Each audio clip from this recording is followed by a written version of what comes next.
How dare you do such a thing?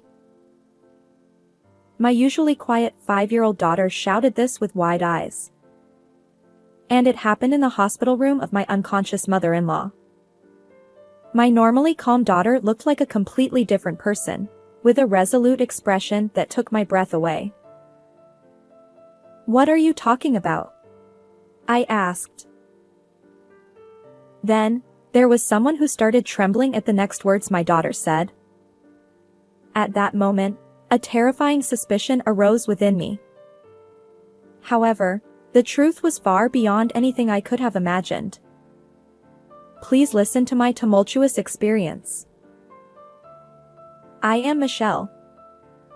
At 26, I married my husband David, who was my boss at work, and moved into his family home.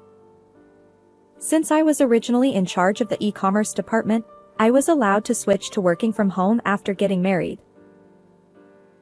Although I was worried about living with my in-laws, my mother-in-law was kind, and we got along well. However, my father-in-law was a quiet and unfriendly person. When I talked to him, he often ignored me, only responding with a yes or a no. I spent my days anxious, wondering if he really disliked me. When I consulted my mother-in-law, she would only say, "He doesn't dislike you. He's just not good with words. I'm sorry." Since my parents lived far away, I relied on my husband and in-laws, but I tried to avoid my difficult father-in-law as much as possible. After that, my daughter Emma was born. She had beautiful dark eyes. However, there were some concerning behaviors. By the time she was 2, she could speak and had the ability to read people's minds. For example, Mom, Grandma seems to have a headache. "What?" Worried, I asked my mother-in-law if she was feeling unwell. "How did you know?" "I've had a migraine since this morning. I didn't tell anyone because I didn't want to worry anyone." "Oh, I just thought you looked a bit pale." I didn't want to surprise my mother-in-law, so I didn't mention that Emma had guessed it. But I was amazed by Emma's mysterious power. By the time she was 3, she started saying things that seemed to see right through my heart. Mom, I hope you can get along with Grandpa. "What? Why do you think that?" Even though I treated my father-in-law normally on the surface, how did Emma know what was in my heart? However, at that moment, Emma started playing with her toys and didn't answer my question. When she was 4, something decisive happened that confirmed her powers. A few days earlier, an elderly neighbor who lived alone had passed away. Emma was talking to herself while looking out the window. I understand. It's in the garden. She said this, filled a cup with water, and started to go outside. Worried, I followed her and discovered a small flower seedling planted in a pot in the corner of the neighbor's garden. The deceased lady next door asked me to do this. Emma said this as she watered the seedling. Maybe Emma can communicate with her mind. I believed this, but my husband didn't. In fact, he found it creepy. "Your poor parenting is making her a weird kid with delusions. You need to raise her better." Are you saying everything Emma says is a lie? Of course. If she says something like that in front of me, I'll scold her. I was shocked by my husband's unusually harsh words. At that time, my father-in-law was nearby and overheard our conversation, but he turned his face away and pretended not to hear, not even defending me. I felt quite frustrated. I thought about consulting my mother-in-law, but it would mean speaking ill of her son and husband, so I kept quiet. One night, I heard loud voices arguing from my in-laws' room. Why would you say such a thing? Enough already. I couldn't make out the details, but it seemed like my husband and in-laws were arguing. I was worried about the three of them but couldn't intervene. When my husband returned to our bedroom with a flushed face, he explained that he had argued with his father because he was being harsh on his mother, and my husband had defended her. This was something my father-in-law was capable of. I believed my husband's story and sympathized with him for standing up for his mother. A few days after that argument, something terrible happened. That day, I had a meeting at the head office. Suddenly, I received a call from my husband. Michelle, something terrible has happened. Why are you so panicked? Mom collapsed while scratching her throat and is now unconscious. What? When I heard that my mother-in-law had been rushed to the hospital, I hurried there, only to find her lying unconscious in bed. My father-in-law and husband, both pale-faced, were by her side. What happened? I asked my husband. It was an accident. Mom. He said, but he was too shocked to explain clearly. The doctor said that she might have eaten something harmful and they were running tests, but nothing was clear yet. Hearing that it might be food-related, I remembered something and consulted the doctor. The doctor said they would look into it, but warned that if she didn't regain consciousness, her life couldn't be guaranteed, and we should prepare for the worst. I was stunned. Despite my mother-in-law always being kind and supportive, there was nothing I could do for her in this critical moment. The next day, I hadn't told Emma about her grandmother's hospitalization, thinking it would be too shocking for her. However, Emma suddenly said, Grandma is calling me. So, my husband and I decided to take her to visit. When we entered the hospital room, Emma ran to her grandmother's bed and held her hand. Then Emma started trembling, turned around with wide eyes, furrowed her brows, and with a fierce expression, she said, Emma? What's wrong? Stay away. How dare you make me eat this? I'll be killed by this. My usually quiet daughter spoke with a resolute attitude and a loud voice, as if she were a completely different person. It was as if someone had possessed her. I gasped and hugged her. Emma, what are you saying? But behind me, someone was trembling, eyes wide open and face red. It was my father-in-law. Seeing him, a terrifying suspicion arose within me. At first, I didn't understand, but if what Emma said were my mother-in-law's words, it made sense. Maybe my father-in-law tried to end my mother-in-law's life. If that's the case, I need to separate him from her. I tried to seek help from my husband, but when I looked at him, he was also pale and trembling. Moreover, he pointed at Emma and shouted. Who is she? He screamed, horrified, and left the room. I was confused. Then, Emma continued speaking. Mitch, you know. I was shocked by what she said. The only person who calls me by the nickname Mitchie is my mother-in-law. And the content of what she said was unbelievable. But I learned the truth and vowed to take revenge on the person who had wronged my kind mother-in-law. Michelle, what is going on? My father-in-law demanded, closing in on me. Just then, the police, who had been notified by the hospital, arrived and took my father-in-law away for questioning. Please wait.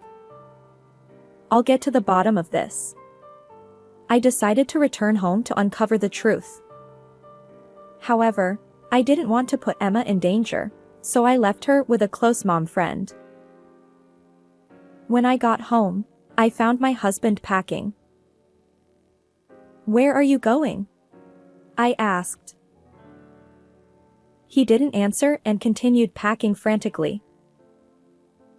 "You don't need to run away, do you?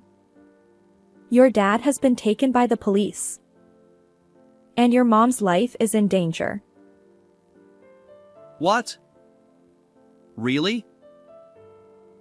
David was momentarily surprised, but then I noticed a slight smirk on his face.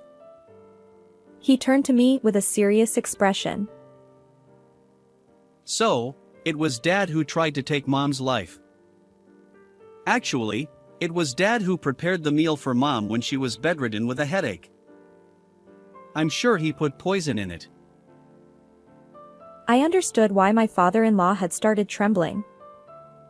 He must have realized that the food he prepared was the cause and was terrified. I see. But maybe it wasn't poison, perhaps it was something in the food that triggered her allergy? David's face twitched for a moment. "I'll have the hospital check it out." Don't do anything unnecessary? He muttered. According to Emma, my mother-in-law had eaten the food prepared by my father-in-law and had an allergic reaction, making it hard for her to breathe. My mother-in-law had a rare allergy to a specific protein in crabs. Since crab wasn't a common part of our daily meals, it usually wasn't an issue, but if she accidentally ate it, she would experience severe symptoms like nausea and difficulty breathing. Only my father-in-law, David, and I knew about this. I informed the doctor about this to help with the treatment, but I kept it a secret from my husband. It must have been Dad. He probably did it for Mom's inheritance. David exclaimed. My mother-in-law was the only daughter of a wealthy family, and my father-in-law had no rights to the inheritance. I spoke to my husband with a big smile. I see. But if your dad tried to end your mom's life, he would lose the right to inherit. Oh. So all of your mom's assets would go to you? Lucky you. That's right. I'll be rich. This will clear all my debts. I'll make sure you and Emma live a luxurious life.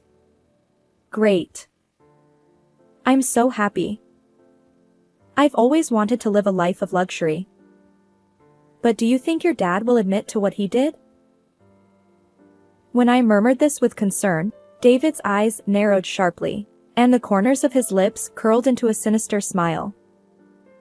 It was as if he was enjoying the next move. That's why you need to testify, Michelle. Say that Dad put crab in the food. I see. So I just need to lie. Exactly. You're quick to understand. That way, Dad will lose his right to the inheritance, and he'll end up behind bars.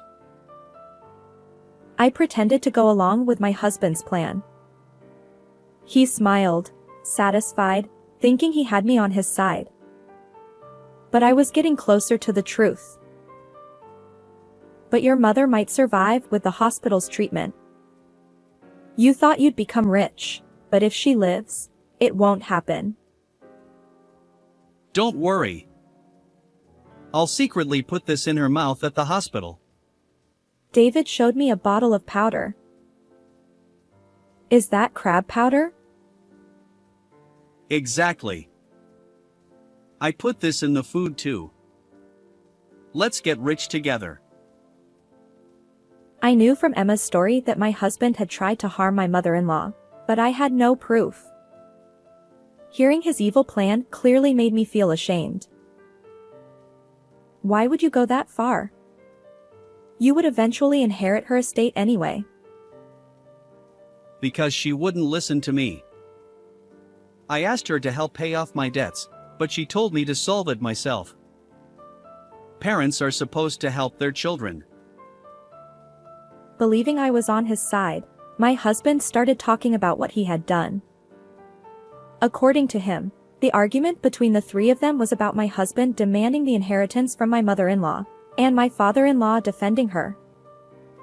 David had embezzled company funds and fallen victim to an investment scam. Desperate to fix the situation, he planned to use his mother's assets.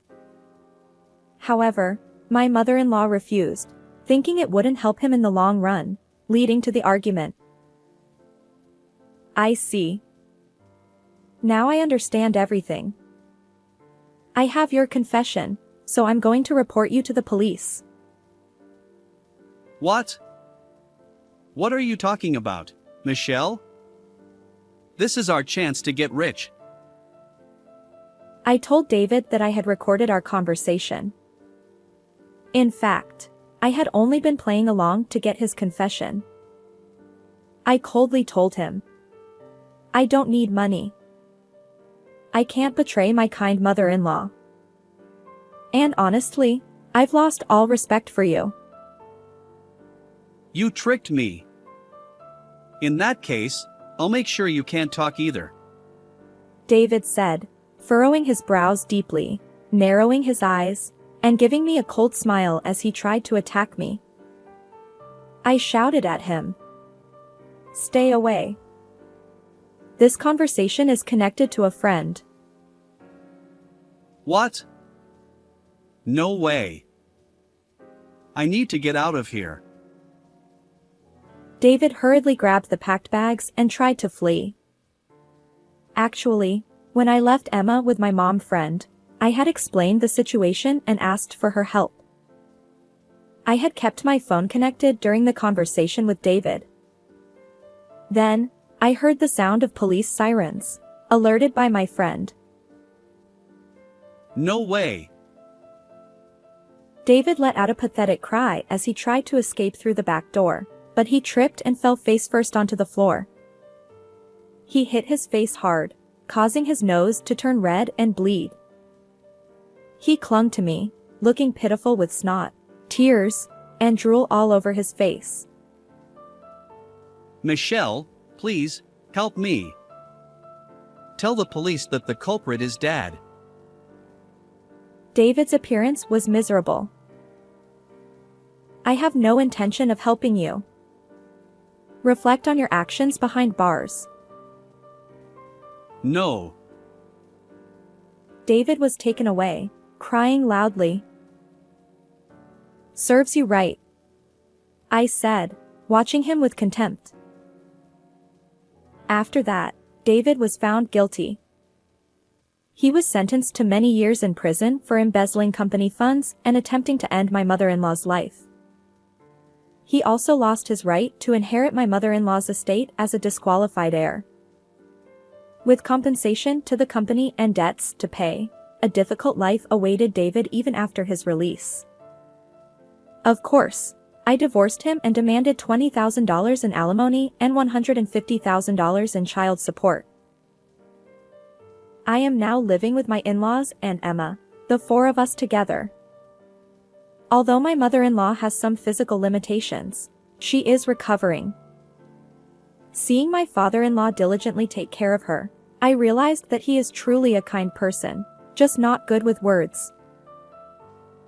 As my daughter grows, her mysterious powers seem to be fading. We are living peaceful and happy days. My in-laws encourage me to remarry since I am still young, but I have no such intention at the moment. I am happy just seeing my daughter smile. How did you like this story? Please don't forget to subscribe to the channel. See you in the next video.